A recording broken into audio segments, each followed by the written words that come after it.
welcome back, everybody, to episode 30 of Salty Blowie. What's up, bitch? So, fool. I'm trying hard to think of a worse name to call me. Hope everybody is doing all right. This week has been a whirlwind of a week. I don't know about where everyone else is, but here in not just our county, our state, just was hit with another massive shutdown due to COVID-19. So, yes, we are experiencing another wave. Well, I don't think the wave ever went away, but we're back to not mandatory lockdown, but might as well be because restaurants, gyms, salons, amongst a bunch of other things were basically shut down except for Restaurants outside services. Yeah, you can sit outside to eat, but it sucks for restaurants that can't accommodate you outside. Yeah. So a lot of counties are doing letting you close off the parking lots so you can set out tables and stuff. I know our park in Paso Robles has like a reservation thing for tables, and then you can get food brought out to you for free. It's not like they're not charging for that, but yeah, people are doing what they got to do. Except for one small fucking city, Shell Beach. I know. We love Shell, but there's one restaurant there that their parking lot is not feasible to use for outdoor dining. They said it's not safe. It's on a slope. But the city won't allow them to use the front walkway for table seating. It's a big restaurant, but not a lot of space outside. So they said they could only accommodate maybe like 12 seats, which probably in a restaurant business, I would imagine, isn't really worth. It's probably more work just to have, I don't know, pay staff and everything to cover and cook and everything for 12 seats. So I don't know. I'm not sure exactly, but they had a petition going to try and get people to support them so that they can have more seating out front. So we'll see. Yeah, so shitty times. Looks like we're going to go back to working out at home. So I think we have the tools to be a little bit more disciplined this time. But I know one thing for sure. My water intake this whole last week has been dog shit. And I know that you've been drinking, what are they called? Liquid IVs. My water's been okay. I'm trying to get in like 2 bottles or 2 of my waters of regular water and then 2 of those with the liquid IV, which helps with hydration. I can't tell you the science behind it. I don't know what all of it says over there, but I like it. It helps get more water in, and I feel like I can tell the benefits. I feel hydrated, so. And yesterday we had a beach day. We were there all day, and my water intake was horrible. So not in here, but yesterday, I did put one in my water at the beach. So I'm usually really good about drinking water, but for some reason this whole last week I just have not been drinking it. So, and I can feel it today.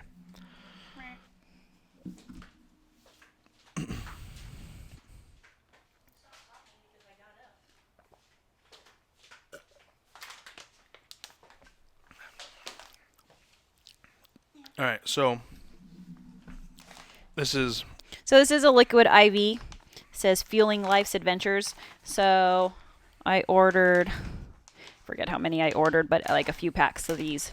And you get this fun little pouch and just add it to your water. I like room temperature water. I actually don't like cold water at all. Insane. But I find that having the water a little cooler, so I do like half of room temperature, half cold water. And mix it in. This is passion fruit, which I am told is the best flavor. I really, really like it. I better like it because I got 3 bags of passion fruit because that's how it came. So it says hydration multiplier, electrolyte drink mix. 1 stick multiplies your hydration by 3 things of water. So one of those hydrates you up to 3 times your water intake. Does that make sense? It's basically Brondo. What? For those that know what I'm talking about, Brondo, if you know what I'm talking about, leave what movie that's from in the comments. Oh. Why liquid IV? 2 to 3 times more hydration than water alone. 3 times the electrolytes, 5 essential vitamins, and great taste. So, yeah. They're not a sponsor of the podcast. No. Fighter and the Kid is sponsored by them, though, because they do liquid IV. Oh, yeah, they do, huh? Mm-hmm. So you can use their discount, TFATK, probably. Yeah. I just got mine off at Amazon, but I believe Costco has them too. Yeah. Nice. So I really like them. And again, it helps me get my water intake in. So, word. All right, so we don't need to go into COVID talk. It's just boring, and we're fucking over it. So yeah, it's the same. But I wanted to, what's funny is throughout the week, like I'll be landscaping and I'll think of something about, I want to talk about that on the next episode or whatever. And if I don't write it down, I will forget. And there were two things that I wanted to talk about, and for the life of me, last night and this morning, I could not remember what they were. That's why I use notes in my phone. As soon as I have thoughts, I put them in my notes. But that's what I was just going to say. I was going to open up notes and do the voice and just speak it in real quick. Especially because if my hands are always dirty or wet from fixing something, I just need to just do the text to speech and put it in notes so I don't forget it. But I wanted to talk about Jamie's brain for a second. Yesterday we were sitting on the couch, and Friday morning, I had told Jamie on my way to work at 4 a.m., I saw the fucking sky light up like it was the biggest lightning strike you'd ever seen, except there was no bolts or anything. It just lit up super blue, and it was coming, it came from the north, and it was crazy. So I got home after work that day and told Jamie, God damn, I saw blah, blah, blah, blah, blah. Well, later that day, she's fucking scrolling through social media, and she's like, "Where's SpaceX located?" And I told her, well, they have a launch pad in Vandenberg, and she's like, when did you see that light in the sky, or whatever you said? Yeah. And I was all, this morning? She's like, oh, it wasn't 4 days ago? She's like, because it could have been the launch, the rocket launch that was landing back. Came back. 4 days ago? She's like, oh, I guess it wasn't 4 days. I told you that this morning, hours ago. And she's like, I forget stuff. Terrible. I have the worst memory. She does. And it actually does worry me, though. Like, we joke and laugh about it, but I really, truly am afraid that I'm going to get dementia or Alzheimer's at an early age because I am so forgetful. I think I just have so much going on in my head that I have selective memory and I don't remember some things, but I'll remember stupid things. So I really do worry, like, oh my gosh, I'm forgetful already. No, I just think it's her multitasking. When she's doing something. But I'm not even really good at that. That's what I mean. You're not capable of it. Because she'll ask something and like she'll just ask me a question. I'm like, yep, like I said earlier. She's like, oh. I feel, if I'm like distracted by something in my phone and he's talking to me, most likely he's going to have to repeat himself because I probably did not catch what he said. I'm going to have to get you some Alpha Brain from On It. Jeez, seriously, anything. I mean, I even did like things like those brain puzzles. I get those emails or like the word of the day to try and learn and expand my brain. Like I do stuff because I do worry like, oh my gosh, I'm going to be forgetful, because sometimes I do go like, I don't know. Yeah, so I thought that was a funny story. I was like, Jesus Christ, that was this morning. I know. I really thought like, oh wait, was that like 4 days ago? Maybe that is what he saw. I actually think he just saw like a comment or something because we've been having like crazy meteor showers. So I think he probably saw a big fat alien. But I must admit, I get up at 3 a.m. to go to work, and Jamie will get up pretty early too to get her day started. So some days really do feel, and especially with this quarantine, some days really do feel like they run into each other. I mean, they feel long. Especially the last 2 weeks have been bad. So, I can't believe today's Sunday. I'm like, no. Yeah, and I can't even complain. It's not like I have anything crazy going on this week. I mean, but yeah. So, yeah. Anyways, so I have a new blog, that I started.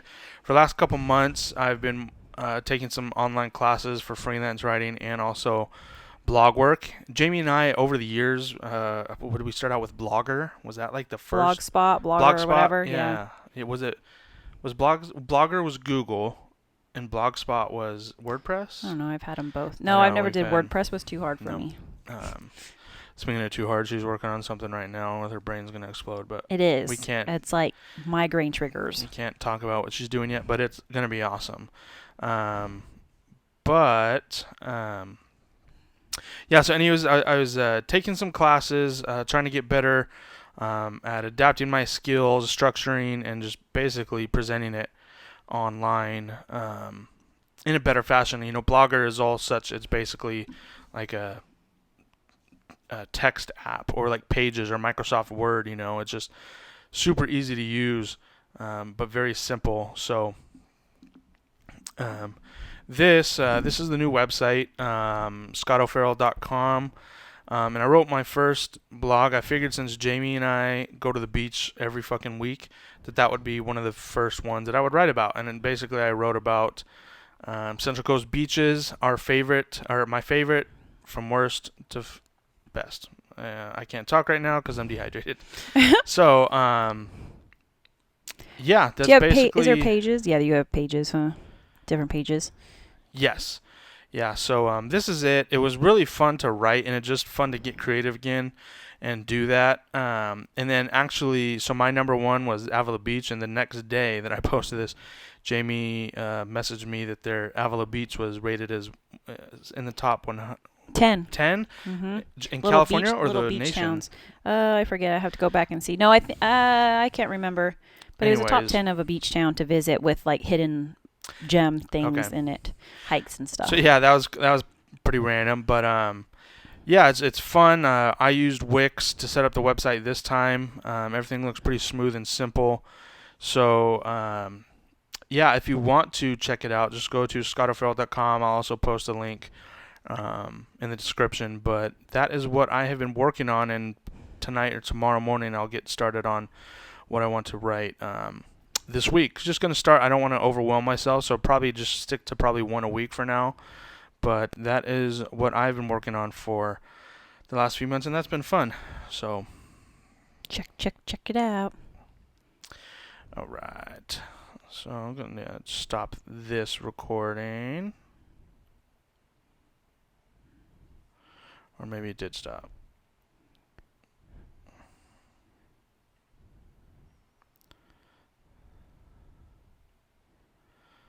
We stopped recording? No, this didn't stop recording, but I need QuickTime to stop doing the screen record. Oh.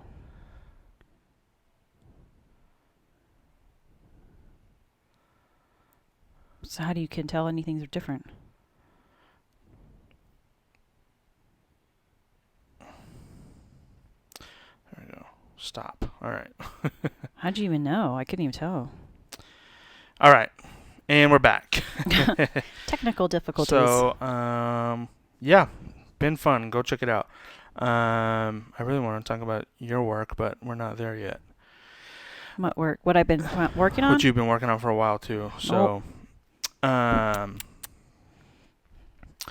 right, one of the things so we watched, whoa, cat's having some problems. It's having some separation anxiety. Or some shit. He's just a horny toad. God. He's not fixed. He sells his balls. Okay. So he's like coochie. God, it's disgusting. He wants to escape. I know. One of these days he is. He creeps at the door. No, we don't. They need to go knock up cats outside and get fleas. One of the new movies that was just on Netflix that was released was called Old Guard. It was a fun movie with Charlize Theron. It was really entertaining. But it's so weird whenever Jamie and I see something now that has ALS involved in the movie, because it's so weird that we can relate to what they're talking about. Yeah. One of the doctors in the show had lost his wife to ALS, and he basically had a meltdown and said, my wife couldn't talk and she couldn't do anything, couldn't breathe. And it's like, that just brings you back to the last, one of the last things that Grandma should have been on was, something to help her. Well, she was actually on something to help her breathe. She was on oxygen. She needed a feeding tube. She needed something to help her eat. Feeding tube was going to be. That was supposed to be that week. That would have been the biggest thing, yeah. And then we also watched the one with Kevin Hart and Bryan Cranston. Although, was that ALS? I don't remember. You know, you're asking me after you made fun of my brains, and you're asking me. Yeah. But and then there's also another movie that we watched the preview for, and then Jamie and I immediately said nope, where it was about, and I think it was with the actress that played in $1 Million Baby. I don't know her name, but it's always funny when we see movies or shows that have, because before ALS is so not taboo, but there's still not a lot of people that know about it. You know, we never would have given it a second thought. I guess it's just interesting because it's one of those things where, you know, we can relate, like, but they, you know, we can relate like firsthand what they're talking about, even though it's just a movie. You know, a lot of times people are in movies and dying of illnesses or different things, and, you know, we can't really relate to it. You know, it's sad, we're watching it and it's, you know, it's horrible, but we don't know anybody personally that's experienced this. Yeah. But to have something that was like literally with, you know, our direct family and seeing it firsthand, the effects it had on the person as well as the family and you know, everybody. So yeah, it's kind of creepy in a way. Even though it wasn't the basis of the movie, just having it as a part was like, ugh, it was weird. Yeah. You know, so, yeah. What do you got going on this week? Anything? Oh, the usual stuff. So I had a funny experience yesterday. So we're at the beach, and we're just, like, chilling, like usual. Like, the beach is, like, you know, at least once a week.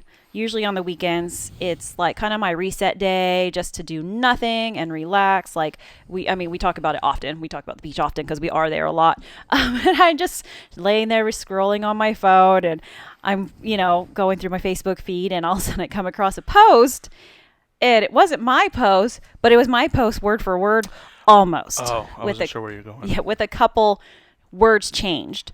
And my first reaction was like, what the hell? So I'm looking through, and I see, you know, this person that's friends with me on our social media.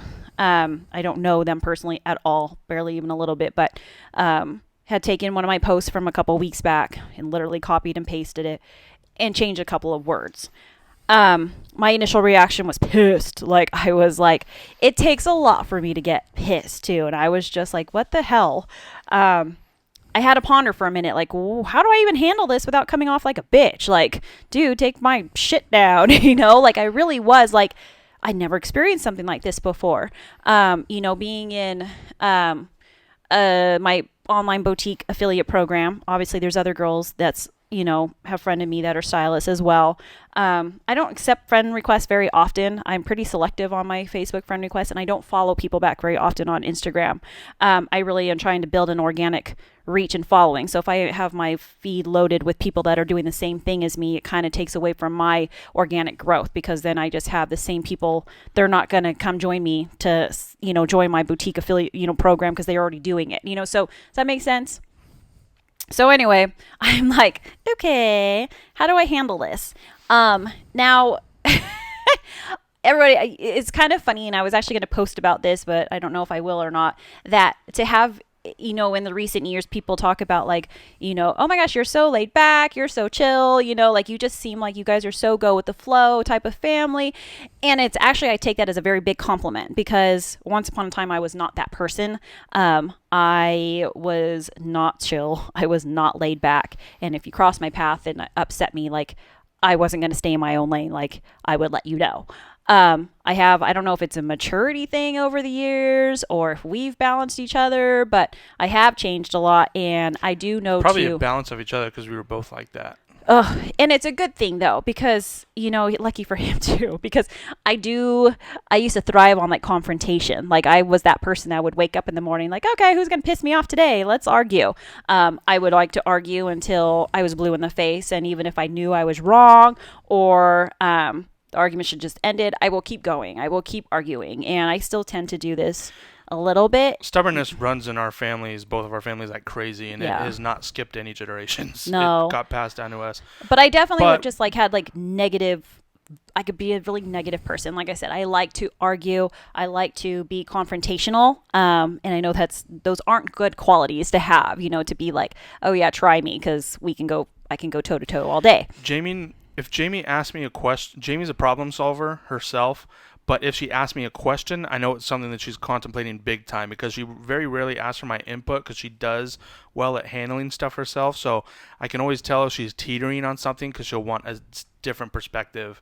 And sometimes, even though my perspective might piss her off, sometimes I just try to naturally play devil's advocate, even if it's not something she wants to hear. Sometimes I'll just play that just so she can get the other perspective, whether it's right or wrong. So I know when she tells me about something that's happening, then it must be important, and I'll let you carry on. Yeah. No, but he's right though. Like like you said, I like to handle things.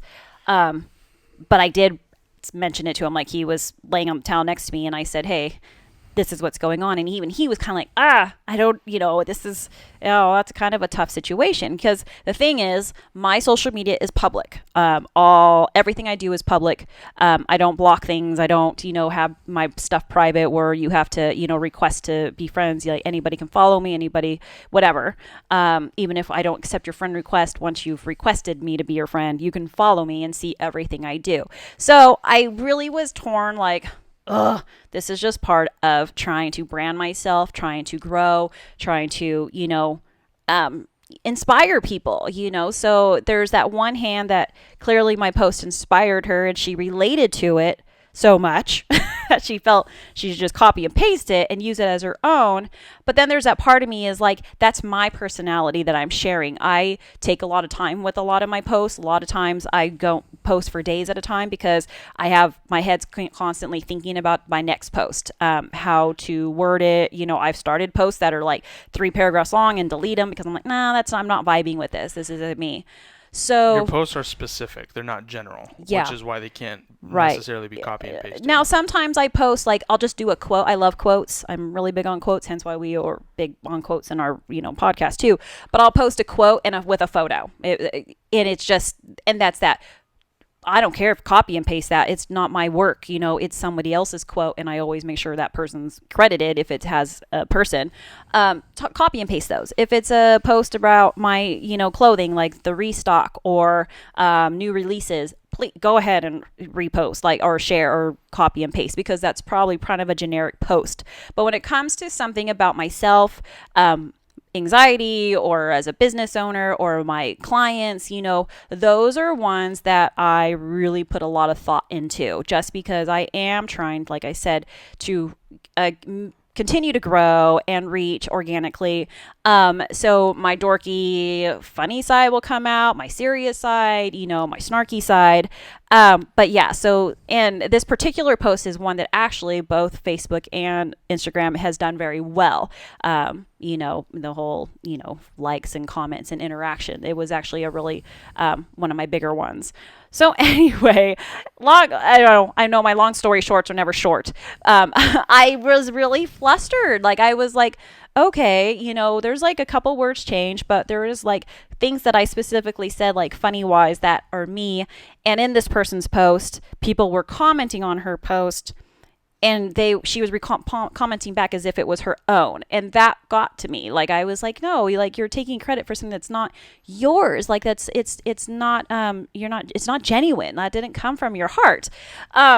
So I had to I kind of I'm pretty low key when it comes to being involved in the affiliate program stylist groups and chat groups. There's a bunch of them and I'm in them, but I very seldom say anything. There's one in particular that I'm a part of that is leaders only, and it's me and a handful of girls that have reached a certain level. I did go in there and make a comment about being a bit frustrated with the situation. And then I did reach out to this person and message her, and I was very nice, super, super nice actually. And I screenshot all our messaging because I'm not about the drama life, and so I didn't want anyone to turn around and be like, oh my gosh, Jamie was a bitch and told me to take my shit down or something, so it ended up being fine. Like we chatted it out. She truly didn't feel that she did anything wrong, and didn't really think it was that big of a deal. She was inspired by my words, and she said she struggles with words, and so she felt, because she could relate to it, she took upon herself to share. She felt she changed it enough. I did not feel that she did. I had 2 other people reach out to me and be like, dude, so-and-so, copied and pasted your post. I was like, I know, I'm already taking care of it. It's fine. but it was a learning experience for me because I thought about it for a long time after. Like after her and I messaged and moved forward with it, she knew where I stood. I actually had some other people reach out to me and like, thanks for being honest. I'm guilty of doing the same. I didn't really think about it from your perspective. And like I said to them, share, you can copy and paste any of my generic posts, but when it comes to something that I truly is me and it's my personality and my words, being copy and pasted as your own, like don't copy and paste, but like share it, so credit goes where it's due, but you shared it to your page, and I want to inspire and motivate others. But then I had to put it in perspective as in, I'm trying to grow. I'm trying to continue to get a bigger reach, especially in the world of, women and empowerment. I mean, there's a lot of reasons why I want to grow in that area. And so for me, I have to realize I can only imagine what the big bloggers and influencers deal it with, because I'm sure plenty of them have had this happen a million times. Maybe we don't see it because you're not necessarily friends with that person. So, your stuff might be copied. And it just made me think about a lot of people that create, memes and, posts that are meaningful, and eventually you're not getting the credit anymore. It's just copied and pasted. Sometimes people will put not my work, copied and pasted from another person. So anyway, long story short, it was interesting. I truly was very nice and handled it super nicely. We're fine. Everything was fine. But I did start second guessing, like, gosh, should I have even said anything? Should I just let it go? Like, it's just part of it. My stuff is public. Anybody can copy and paste. But yeah, it was interesting. I was curious of what other people would have done, if it was them, something that you really put a lot of thought and heart into, your personality, and somebody else sharing your words without giving you the credit. So anyway, that was just my thing. But yeah, I've grown a lot though, because ultimately my first reaction was my old Jamie where, like, you ain't gonna share my stuff and not give me the credit. And I chose not to go that route. I waited, talked to him, vented a little bit to a couple of girls, but in a nice way. I didn't vent like I didn't go off like I could have. But yeah, so I've grown a lot. I've gotten better. I have. I'm not a bitch anymore. Unless it comes with certain things. Yeah. So while she was dealing with that at the beach, she forgot to put sun tanning lotion on her back. And so she actually, for the first time in a long time, got fried. I know, my back is pretty burned. Yeah. I put it all over everywhere else, but not my back. So, yeah. I'm going to get into... do you have any memes or anything? I have nothing. Okay, that's fine. I'm going to get into our quote, and it has to do with a little bit what you talked about, like how you said that the beach is your reset. We come to the beach every reset.